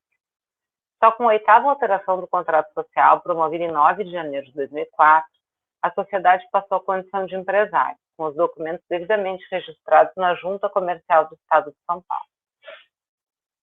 Examinando-se a licença sanitária de estabelecimento de folha 1048, pedida pela Secretaria de Saúde do município de São Bernardo do Campo, verifica-se que ela foi datada de 15 de maio de 2007, não se prestando a comprovar fatos que teriam acontecido nos anos calendários de 1997 a 2002. Enfim, o documento apresentado não satisfaz as exigências da legislação que trata do assunto de serviços hospitalares com alíquota reduzida do imposto. Aí eu volto para o voto. A recorrente rebateu esses argumentos afirmando, quanto ao serviço hospitalar, que as exigências contidas na IN 480 de 2004 não podem retroagir ao caso concreto, onde os pedidos de restituição remontam a de 97 a 2003. Ademais, informa que o próprio acórdão, as folhas 21 e 44, reconhece que, em outra oportunidade, a própria Delegacia da Receita Federal de São Bernardo do Campo reconheceu o direito da recorrente em recolher o IRPJ com base na alíquota de 8%. No entanto, entendeu que, na ocasião, a recorrente apresentou os documentos necessários a tal reconhecimento, que não ocorreu no caso em epígrafe. Refere ainda a alteração no entendimento jurisprudencial, que alterou o critério de prestação de serviço hospitalar para tomar em conta a finalidade e não o local da prestação de serviço. Ademais, defende que não é simples consultório médico, pois, conforme se observa do CNAE da empresa, bem como dos contratos sociais já juntados aos autos, seu objeto social é a prestação de serviços clínicos cirúrgicos nas áreas de dermatologia, alergologia, homeopatia, endocrinologia, angiologia, geriatria, clínica geral, nutrição, fisioterapia, acupuntura, estética, além da realização de cirurgias plásticas, estéticas reparadoras, internações rápidas e a atuação em outras especialidades da medicina. Entendo que assiste razão à recorrente. Inicialmente, destaca-se que o STJ pacificou a questão ora controvertida no julgamento do tema 217, no resto 111.6399, pela sistemática dos recursos repetitivos, ocasião em que firmou a seguinte tese, que acho que aqui eu não preciso ler, que vocês conhecem. E aí aqui eu transcrevo a ementa, onde eu destaco lá do ponto 3, que devem ser considerados serviços hospitalares aqueles que se vinculam às atividades desenvolvidas pelos hospitais, voltados à promoção da saúde, de sorte que, em regra, mas não necessariamente, são prestados no interior de estabelecimento hospitalar, excluindo-se as simples consultas médicas, atividade que não se identifica com as prestadas no âmbito hospitalar, mas nos consultórios médicos. E aí aqui com uma ressalva a questão da vigência em função de alterações produzidas pela Lei 11.727 de 2008. E aqui eu falo da questão da necessidade de que se dê cumprimento a essas decisões em repetitivo. E aí volto para o voto. No caso concreto, a atividade da empresa consta nos documentos acostados aos autos, notadamente seu contrato social e a inscrição no CNPJ, onde consta como principal atividade médica ambulatorial com recursos para a realização de procedimentos cirúrgicos. E aqui eu transcrevo o objeto social, está lá na cláusula 3ª, que fala, então, dessa prestação de serviços clínicos cirúrgicos, indicando aquelas áreas que eu já mencionei acima. Quanto ao argumento de que não haveria comprovação dos fatos ocorridos nos anos calendários de 97 a 2002, realizei consulta pública disponível no sítio da Junta Comercial do Estado de São Paulo, onde consta que o início das atividades da recorrente remonta ao ano de 1983, e aqui eu reproduzo a consulta que eu realizei da Justiça. Ademais, verifico que há pagamentos de DARF do período de 1997 a 2002, as folhas 82 a 137, os quais, somados a toda a documentação constante nos autos e a consulta mencionada, comprovam que desde então a recorrente presta serviços que podem ser equiparados aos hospitalares. Quanto à exigência de constituição da sociedade sob a forma empresarial, vale destacar que somente surgiu por ocasião da Lei 11.727 de 2008. Tanto é assim que no próprio acórdão do STJ constou a ressalva de que as modificações introduzidas pela Lei 11.727 de 2008 não se aplicam às demandas decididas anteriormente à sua vigência, bem como de que a redução da alíquota não se refere a toda a receita bruta da empresa, genericamente considerada, mas sim àquela parcela da receita proveniente unicamente da atividade específica sujeita ao benefício fiscal, desenvolvida pelo contribuinte, nos exatos termos do parágrafo 2º do artigo 15 da Lei 9249 de 95. No âmbito do CARF, a questão foi pacificada pelo enunciado da súmula 142. E aqui acho que eu não preciso ler, porque está reproduzindo esse entendimento do STJ que exclui as clínicas que têm apenas consultas médicas. Há também julgados deste Tribunal Administrativo que expressamente corroboram que o critério da constituição da empresa como sociedade empresarial somente foi implementado com o advento da Lei 11.727. De forma que anteriormente se aplicavam as disposições da Lei 9249 de 95, que não estabelecia esses parâmetros como condição para a tributação e aplicação das alíquotas reduzidas do IRPJ em 8% e da CSLL de 12%, as receitas provenientes de serviços hospitalares. Aqui eu transcrevo um precedente aqui do CARF. Assim, considerando os requisitos já mencionados, entendo que a recorrente faz jus à alíquota de 8% sobre a receita bruta da prestação de serviços equiparados hospitalares, o que encontra consonância em diversos julgamentos deste CARF, exemplo do seguinte. Em conclusão, com este recurso voluntário, afasta a decadência no mérito do provimento. Ok, muito bom. Ótimo voto. Muito bem estruturado. Gustavo. Fabiana, não houve nenhuma análise específica das receitas da empresa no período. Toda a discussão nas instâncias anteriores foi exclusivamente jurídica, né? Decadência e o problema da caracterização. Exatamente. E a questão da constituição da forma empresarial. Eu só tenho uma advertência, e eu acho que nós já colocamos essa advertência em tempos passados. A empresa desenvolve, sim, atividades objetivamente consideradas como hospitalares, mas ela também presta serviços de consulta. Ou prestou. Sim. Esse serviço mas exatamente, não se especificou nem nas decisões, nem no recurso, essa questão de separar as receitas. Eu entendi o que você está falando, tanto que na própria decisão aqui do STJ faz essa distinção. Mas me parece que isso também não seja o objeto do recurso aqui, né? Não somos nós que temos que fazer essa separação. Mas quando se for tributar. Eu sei, mas não seria o caso aqui de decisão similar à do Paulinho no processo anterior? Que diz o que exatamente? Agora não entendi. De devolver a bola para a DRF para ela verificar. Aí sim, que se quiser intimar o contribuinte, qual parcela da receita... Para segregar. Para superar do óbice, eles examinarem esse conteúdo da base de cálculo. Acho que era oportuno. Acho que é uma boa, não, acho que tem razão. Isso não foi objeto de nenhuma das partes, mas eu acho que faz sentido, sim, porque aí teria que segregar as receitas para aplicar só o que não for de consulta médica exclusivamente.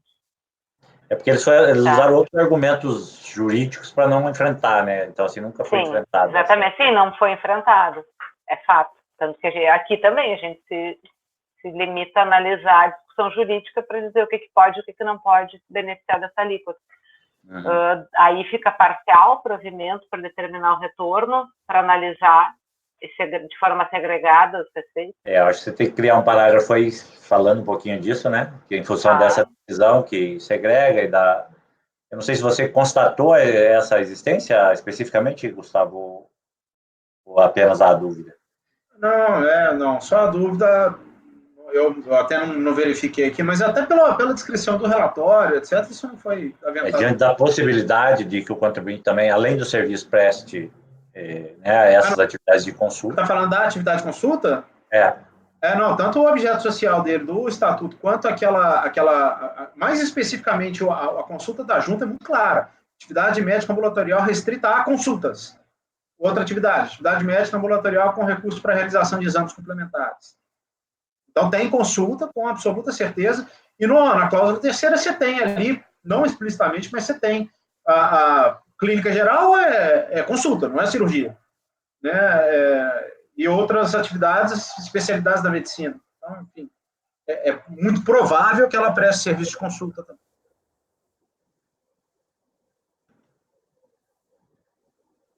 Então, só tem que fazer um adendo aí, né, Fabiana?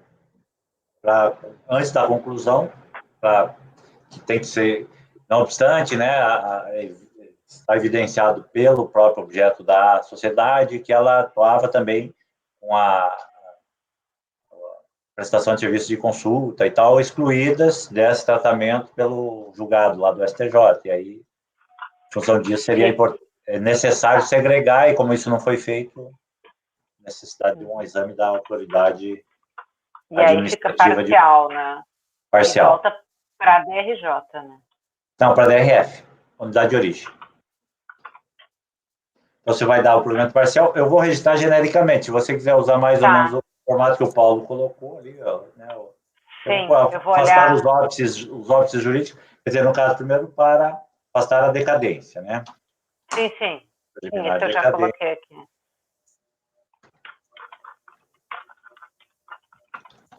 Presidente, só para registrar, eu diviso, eu propunha a diligência, tá? Você propunha a diligência, nesse caso? Porque caso CPA, agosto de 2008, era aquela época que eu estava querendo propor esse tipo de solução para todos os casos, vocês me convenceram a mudar para fazer diligência. Por isso que eu digo, essa coisa aí tá meio... Tem aqui todos os registros disso. E, na ocasião, acabei fazendo uma diligência. Então, para manter a coerência com aquele voto, eu vou propor diligência. O que tu acha que devia esclarecer, Ricardo, para eu entender na diligência? Para apurar esse valor aí. Exatamente a mesma questão, para saber se a receita era toda se tinha alguma parcela que era de consulta, né? É um caso idêntico, praticamente. E aí eu me lembro que eu cheguei a propor aquela solução, essa solução que eu estava querendo ampliar esse entendimento, e a turma entendeu para esse caso, não, esse caso não é caso de nós vencemos, como se falava, né, o mérito. Esse caso aqui, aí eu falei, bom, então eu vou propor diligência. E aí, acho que, deixa eu ver aqui, acho que foi até acompanhado, na época, se foi por saiu por unanimidade. Mas tudo bem, eu não, só para manter aquela coerência lá, eu faço essa mudança. Eu estou tentando resgatar por que será que a gente adotou naquele caso. Tentando lembrar. Tipo, mas em princípio aqui eu não estou vendo. Geralmente a gente é adotado quando há um período de iliquidez. Será que você não estava dando provimento? E talvez a gente não tenha aventado essa hipótese. Não deu provimento integral, não, na proposta? Eu tenho até o rascunho aqui do meu provimento parcial ainda. Eu tenho certeza. Qual era o caso, Ricardo? CPA. Que mês foi isso? Agosto do ano passado. Mas, pessoal, não quero ficar criando... Não, mas até para a gente... É importante a gente manter Nós também queremos ser coerentes, não? Eu queria entender... uma dificuldade nessa lógica. Por isso mesmo que eu levantei toda aquela bola. Eu vejo que a própria turma vai... momento para lá, momento para cá, isso não é tão fácil. CPA, É. CPA, serviços radiológicos. Tinham 2 processos. Iguais, agora eu tenho dúvida. A CPA. De agosto eu tenho como resolução já. Tá? Sim, porque eu acabei fazendo ao final uma diligência. Que é o que foi que saiu na ata, né? A decisão para converter em diligência. Mas aqui eu salvo a primeira proposição que vem, acho.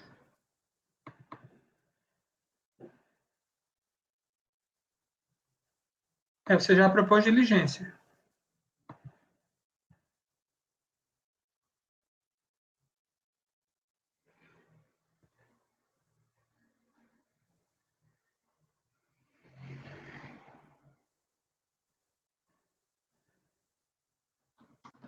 É porque lá era diferente. Lá é o seguinte, no primeiro momento na DRF, não foi homologada a compensação, porque aquela história, o débito estava confessado em DCTF, o DAF estava alocado completamente.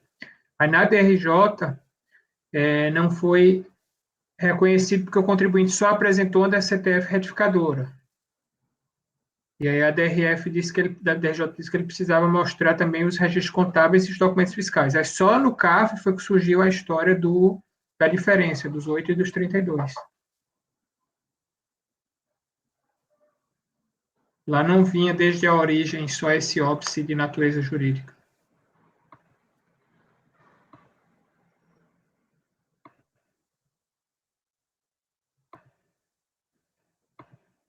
Agora aqui, Fabiana, também uma coisa que mas a devolução resolve, porque assim, você também não estava falando acerca do crédito, porque esse 182, eu estava olhando, isso é um valor atualizado dele, do crédito dele. Eu não sei quanto era o crédito dele na origem, e no despacho decisório fala que ele também fez compensações, que eu não encontrei aqui no processo nenhuma compensação. Então, assim, essa decisão final precisava ser aclarada, qual era o montante do crédito dele, né, mas aí devolvendo para a DRF, eles vão resolver isso. Sim, é que aqui a discussão não ficou em torno do crédito, foi uma discussão, na verdade, essencialmente de direito sobre a possibilidade de se aplicar a alíquota ou não. Isso. Mas se a gente fosse decidir reconhecendo, né, dando provimento ao recurso, ia ter que determinar igual essa segregação. Eu vou redigir esse trechinho, depois eu mando aqui para vocês, ver se estão de acordo, se querem fazer alguma sugestão. Então, aqui vai ficar por maioria, o Ricardo vai votar pela conversão em diligência.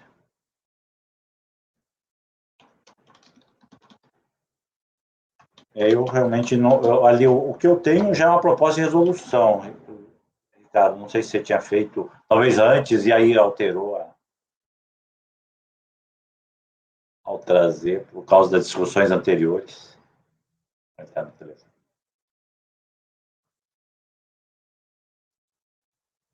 Mas então vai ficar, ó, eu registrei assim, dar provimento parcial ao recurso voluntário, maioria, né? Para afastar a preliminar decadência, o óbito jurídico, a análise do direito do crédito pleiteado e determinar o retorno dos autos da unidade de origem para a continuidade da análise do direito creditório, nos termos do relatório e voto da relatora.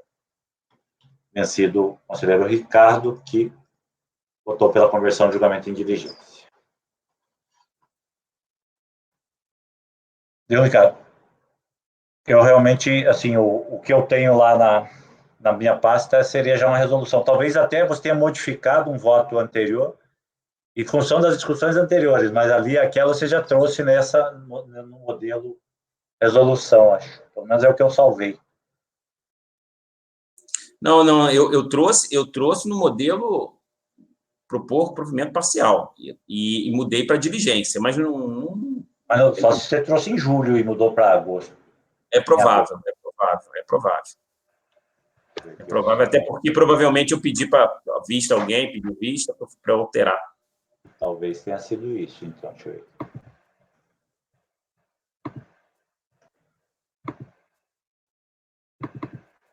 Não. Também não tenho voto em julho, mas não sei. Vai. Enfim. Então, aqui você fica vencido como voto pela diligência, certo? Vamos em frente. Todo mundo tranquilo aí? Podemos seguir? Acho que a gente vai ter que avançar um pouquinho depois das 6, se quisermos terminar. Então, a gente podia seguir até perto das 6 horas e vai ter que interromper para o apoio. O próximo item, vamos lá. Paulo, né? 66, Mondelez. É uma decomp, tá? Compensou saldo negativo 2001, débitos de estimativa 2002. Depois apresentou uma decomp retificadora, buscando alterar o valor do débito compensado. Depois ainda apresentou uma outra decomp, com o intuito de compensar o mesmo crédito com parcela no valor de 121 mil, também do valor devido à estimativa no período de outubro de 2002. Todas as referidas decomp, isso aqui, gente, fizeram uma salada interminável desses processos. Isso aqui foi até com a divisão lá responsável, teve uma troca de mensagens, um vai e vem de processo, porque a confusão aqui foi grande. Todas as referidas decomp foram objetos de apreciação no âmbito do processo administrativo final 19, no qual foi emitido despacho decisório que reconheceu o saldo negativo no montante pleiteado, homologou parcialmente a compensação na declaração original, né, da declaração original, não acatou a decomp retificadora por pretender aumentar o valor do débito compensado e não homologou a compensação realizada na última decomp apresentada, por haver sido realizada após o prazo de 5 anos do encerramento do ano calendário. Tá? Tranquilo até aí? A corrente apresentou manifestação de conformidade que alega que o despacho decisório seria nulo, posto que não teria havido a apresentação clara dos fundamentos pelos quais o crédito reconhecido seria insuficiente. O despacho decisório seria nulo, pois não haveria prova contundente da inexistência do crédito. Seria possível a apresentação de decomp retificadora, já que não teria havido aumento do débito, mas apenas o detalhamento do valor compensado a título de principal e juros de mora, devido à deficiência do programa gerador utilizado na decomp original.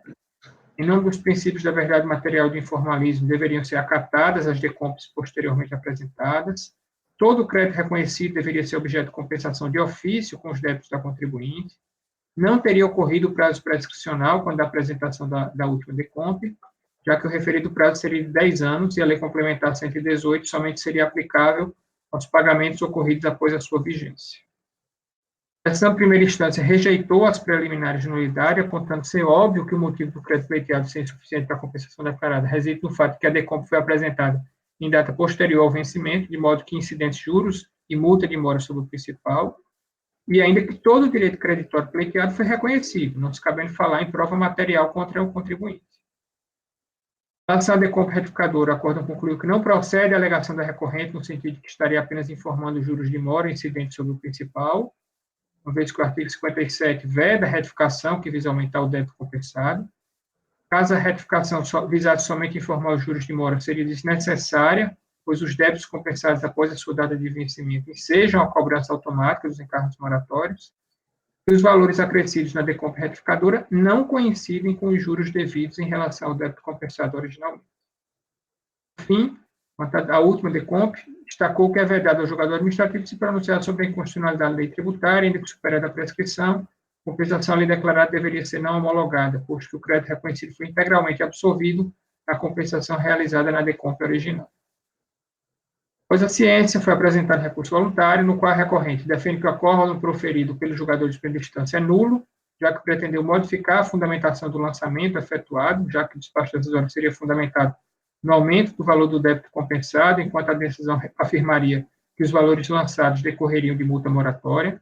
Repete os argumentos relativos à obscuridade e falta de prova material do despacho decisório, tal qual apresentados na manifestação de conformidade. Sustenta a inaplicabilidade da multa de mora em relação aos débitos espontaneamente denunciados. Reitera as alegações apresentadas na manifestação de conformidade quanto à possibilidade de retificação, busca da verdade material, compensação de ofício e inexistência de prescrição. E aqui foi que houve uma separação aí.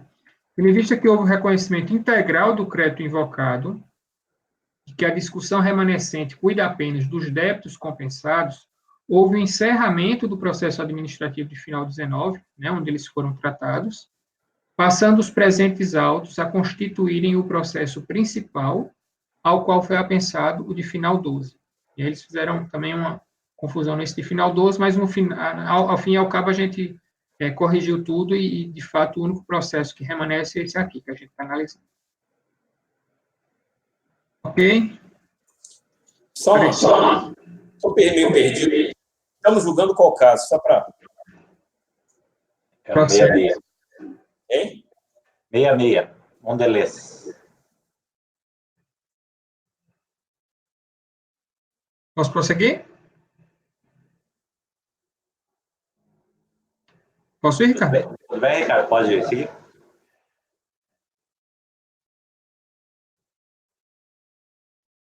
Vamos lá, Paulo. Bom, a matéria de recurso é tempestivo, recurso, matéria, só que aí ele traz, o recurso voluntário traz, contudo, matéria não abordada pela recorrente na manifestação de inconformidade apresentada.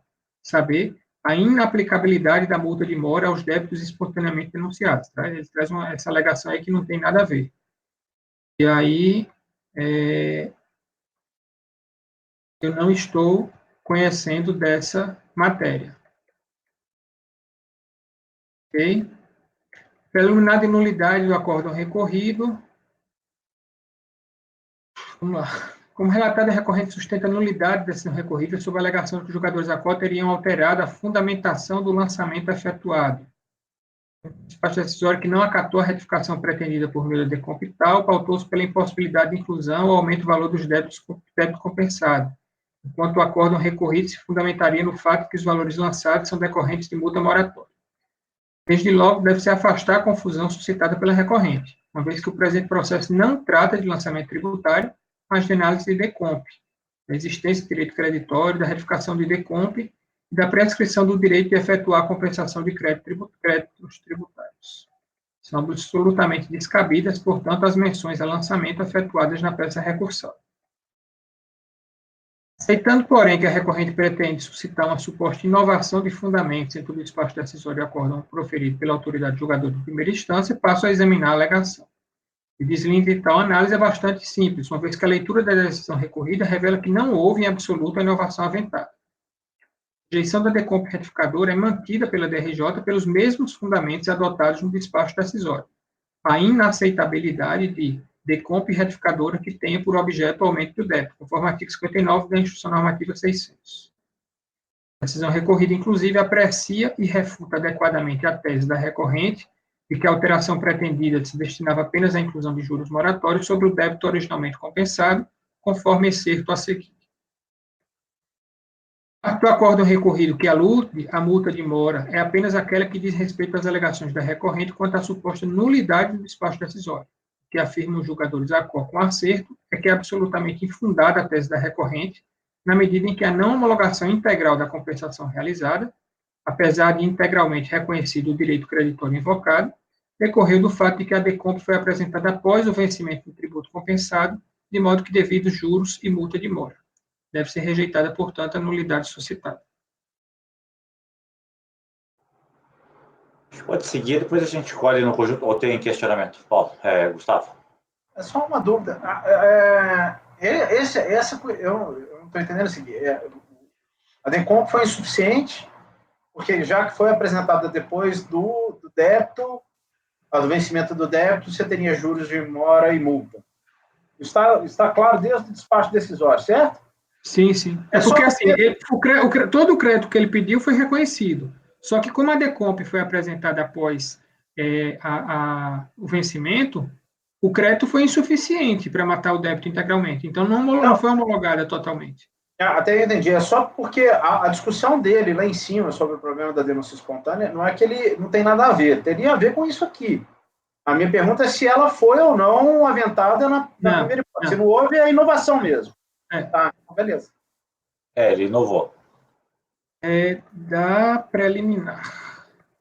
A recorrente repete ainda as alegações de nulidade do despacho decisório, emitido pela autoridade administrativa. Se entender, não teria havido apresentação clara dos fundamentos pelos quais o crédito... Pela alegação de que não teria sido fundamentado. A leitura da decisão recorrida, porém, afasta as alegações apresentadas. Como se observa ali, é o reconhecimento integral do direito creditório pleiteado, de modo que não há que se falar em necessidade de prova contundente quanto à suposta inexistência do crédito ofertado pela contribuinte em compensação. Então, o crédito foi integralmente reconhecido. Quanto à insuficiência do crédito reconhecido para a extinção integral do débito apontado, também foi bastante claro o despacho decisório, que é justamente a questão da apresentação posterior ao vencimento. O documento folha 35, a que alude o despacho decisório, evidencia que o crédito reconhecido é suficiente para a compensação dos seguintes valores. Passo ao largo da discussão acerca da afirmativa contida na decisão recorrida quanto à estrutura da recorrente, seu dever de saber que os débitos compensados após o vencimento estão sujeitos aos acréscimos moratórios, uma vez como visto, o despacho decisório foi cristalino quanto aos valores extintos a partir do crédito reconhecido. Não existe qualquer obscuridade capaz de macular o direito de defesa da recorrente e ensejar a nulidade da decisão, com base no artigo 59 do Decreto 70.235. Rejeito, portanto, as preliminares de nulidade. Esse caso aqui até é mais óbvio, ainda aqui não há nenhuma nulidade. Já enfrentamos casos em que era aquele despacho eletrônico, daí ele realmente não faz nenhum, assim, esse detalhamento, esse pelo jeito é um despacho manual, e aí tem toda a fundamentação. Uhum. Possibilidade, a inadmissibilidade da DECOMP retificadora. A recorrente repete as alegações trazidas na manifestação de conformidade, no sentido de que, com a apresentação da DECOMP retificadora, não teria promovido aumento do débito compensado, mas apenas a discriminação dos valores compensados a título de juros moratórios. Defende ainda que tal fato se deu em razão da inexistência de campo próprio para os acréscimos legais na versão do PGD da DECOMP utilizado na elaboração da declaração original. O texto entre a DECOMP 25829 e a DECOMP retificadora, porém, revela que, indubitavelmente, a recorrente buscou aumentar o débito compensado. Na DECOMP original, o débito compensado era 508, na retificadora, 586. Observa-se que, na declaração retificadora, inexiste indicação de qualquer valor compensado a título de juros e multa de mora, a corroborar a tese da recorrente. Se trata, assim, de correção de inexatidão material, como pretende a recorrente. Ao contrário, totalmente acertada a decisão recorrida ao manter o indeferimento da retificação em obediência ao artigo 59 da Instrução Normativa 600/2005. Cara, nós somos competentes para analisar isso? Cabe recurso ou impugnação de ato de indeferimento, de cancelamento ou de inadmissão de DECOMP retificadora? Estaria sujeita ao PAF? Acho que sim. Acho que faz parte do processo de compensação aí. Acho que vejo. São as normas da compensação e que o 74 manda a gente que está sendo submetido ao PAF. É incidental, mas eu acho que... Ok, e ele fala que a competência disso é do delegado da Receita do agente fiscal. Não, tudo bem, mas nenhuma das IENs que tratam da retificação fala de processo administrativo a partir daí. Você traz uma competência, viu? Mas, enfim, dá na mesma. Eu acho que faz parte da discussão geral. Bom, ela invoca alguns princípios informadores do PAF, eu estou dizendo que é absolutamente impertinente, invocação a tais princípios. Respeitar os referidos princípios não significa tolerar que o administrado pratique os atos em total contrariedade aos dispositivos normativos. Preciso ler essa parte aí? Não. É só o que Coloquei pode... no final que não há espaço para a aplicação dos referidos princípios, como costuma ocorrer nas hipóteses de cometimento de erro de fato. Tá? Sim, até vou ler o parágrafo anterior. No caso sobre análise, contudo, o que efetivamente ocorreu foi que a recorrente compensou débito com crédito insuficiente, tentou apresentar uma decomp retificadora em situação vedada pela legislação e tentou compensar crédito prescrito, como se verá adiante. Então, não há espaço para a aplicação de qualquer desses princípios que ela invoca. A legislação de ofício, também a gente também já enfrentou essa alegação. Ela advoga aquela questão de que, reconhecido o crédito, a administração teria a obrigação aí de pesquisar os créditos disponíveis, na verdade, para realizar a compensação de ofício. Né? E o que acontece é o inverso. Se você reconhece um crédito, você pesquisa os débitos e aí compensa de ofício. Tá? Então, estou rejeitando também essa alegação.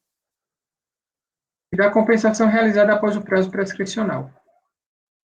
Por fim, a compensação realizada pela recorrente, no DECOMP 01231, não foi homologada por haver sido realizada após o prazo prescricional. E aí ela invoca que a lei 118, né, o prazo de 5 anos, seria aplicável apenas aos pagamentos ocorridos após a vigência, tá? E eu estou invocando a questão que são os pedidos de restituição apresentados até 9 de junho, né? Não tem nada a ver com os pagamentos realizados.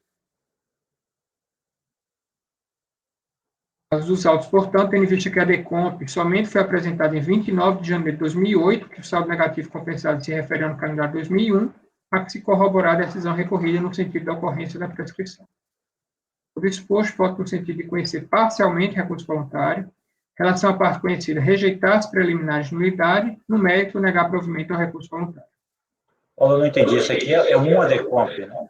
É a última DECOMP. Especificamente. Tá. É a última. Ele apresentou uma, foi reconhecido o crédito todo, não conseguiu homologar tudo. Ele apresentou outra, aumentando o débito, e apresentou a última, que não foi homologada, porque foi apresentada após o prazo de 5 anos. Ok. Bem, o relator já tinha lido aí o voto e rejeitado as preliminares, né, de nulidades suscitadas, e no mérito negou provimento. Eu não interrompi, deixei seguir. Agora, se alguém diverge em algum aspecto da decisão?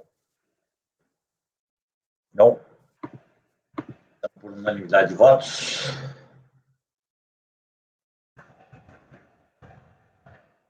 Rejeitar as preliminares. Deixa eu ver se eu tenho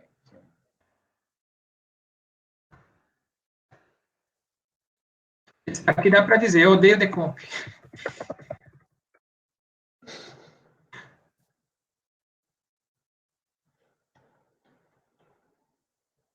Pior que eu não odeio DECOMP. Acho que tem coisa pior. O pior da DECOMP são as confusões que fazem com a DECOMP. Exato. Né? As confusões seja a processuais. Receita, sejam os contribuintes. A culpa é da Receita, viu, presidente? A culpa não, é da Receita. Tem muita culpa de contribuinte também, não vem não. Você vê que esse aqui, a maior parte da culpa é do contribuinte. E mais ainda de advogados, aí, contadores. Isso também é verdade. A maioria é contador, né? Mas a Receita que começou errado. Ela tentou facilitar a vida do contribuinte, mas a gente vai lá e complica.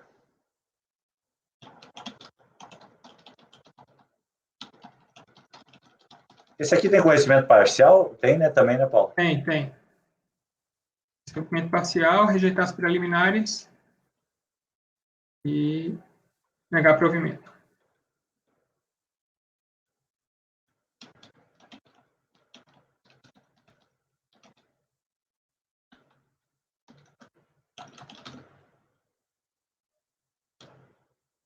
Ô, Paulo, esses do Santander são iguais? Não lembro, Flávio. São muitos, né? São 3. 2 eu tenho certeza que são diferentes. Eu acho que 2 são iguais e um é diferente. 35 e 80 são iguais, só que um é RPJ e o outro é contribuição. E o 42 é de ILL. Eita. ILL eu não era nem nascido. ILL? O que é isso? Eu não sei. Imposto sobre o lucro líquido. Putz, Gente, mas de que década é isso? Pré-constituição. Vamos suspender a gravação, que são 17h56.